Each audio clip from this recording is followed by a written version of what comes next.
మీ దగ్గరున్న ఎక్కువగా చూసే ఎండోస్కోపీ రిపోర్ట్‌లలో గ్యాస్ట్రైటిస్ గాని, యాంటల్ గ్యాస్ట్రైటిస్ గాని మనం చూస్తున్నామా? ఇట్లాంటి ఆంటల్ గ్యాస్ట్రైటిస్ గాని, సింపుల్ గ్యాస్ట్రైటిస్ లాంటి ప్రాబ్లమ్స్‌లో మనము పడిగడుపున గోలేసుకోవడం గాని, తర్వాత యాంటీబయాటిక్ వాడడమే పరిష్కారం అయితే కాదు. ఇట్లాంటి కేసుల్లో మన గ్యాస్ట్రైటిస్‌లో ఎక్కువగా మనము స్టమక్ ఇన్ఫెక్షన్స్ రావడం వల్ల హెచ్ పైలోరీ అనే ఒక బ్యాక్టీరియా వల్ల ఇన్ఫెక్షన్ రావడం వల్ల ఈ గ్యాస్ట్రైటిస్ అనేవి డెవలప్ అవుతాయి. Hello, I'm doctor Naresh, doctor Care Homeopathy consultant డాక్టర్ను.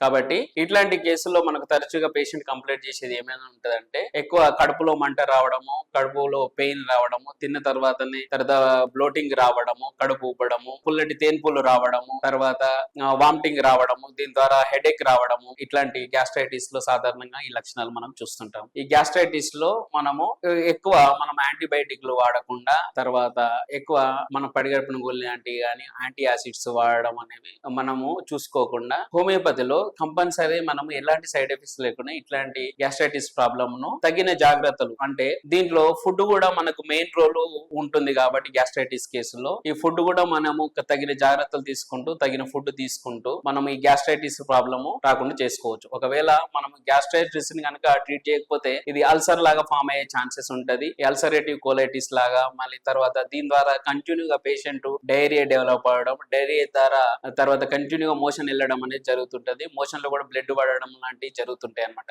ఇట్లాంటి సివియర్ కేసుల్లో రక్తహీనత లాంటి ప్రాబ్లమ్స్ కూడా కాంప్లికేషన్స్ డెవలప్ అయ్యే ఛాన్సెస్ ఉంటాయి. కాబట్టి మనం మొదట్లోనే ఇట్లాంటి రిపోర్ట్లు చూసినప్పుడు గ్యాస్ట్రైటిస్ ను మనం తక్కువ మందులతోటి తక్కువ డోస్ తోటి హోమియోపతిలో మనం మందుల ద్వారా ట్రీట్ చేయొచ్చు. దీంతో పాటు తగిన జాగ్రత్తలు అయితే కంపల్సరీ తీసుకోవాలి. దీంట్లో మనము యాంటీ ఎసిడిటీ అనేది కానీ గ్యాస్ట్రైటిస్ లాంటి ప్రాబ్లం కూడా డెవలప్ కాకుండా మనము ఎక్కువగా ఫుడ్ విషయంలో పపాయ లాంటిది, తర్వాత కీరదోసకాయ లాంటివి, తర్వాత బటర్ మిల్క్ లాంటివి, తర్వాత మనకు కొబ్బరి నీళ్లు, ఇట్లాంటివి మనము రెగ్యులర్ గా తీసుకుంటూనే మనము కంపల్సరీ ఆల్కహాల్ లాంటిది, స్పైసీ ఫుడ్, స్మోకింగ్, అన్నెసెసరీగా యాంటీ యాసిడ్స్, అన్నెసెసరీగా యాంటీబయాటిక్స్ మనం వాడకుండా జాగ్రత్తలు తీసుకుంటూ ఈ గ్యాస్ట్రైటిస్ ను మనం పూర్తి స్థాయిలో మనం మందుల ద్వారా మనం ట్రీట్ చేయవచ్చు.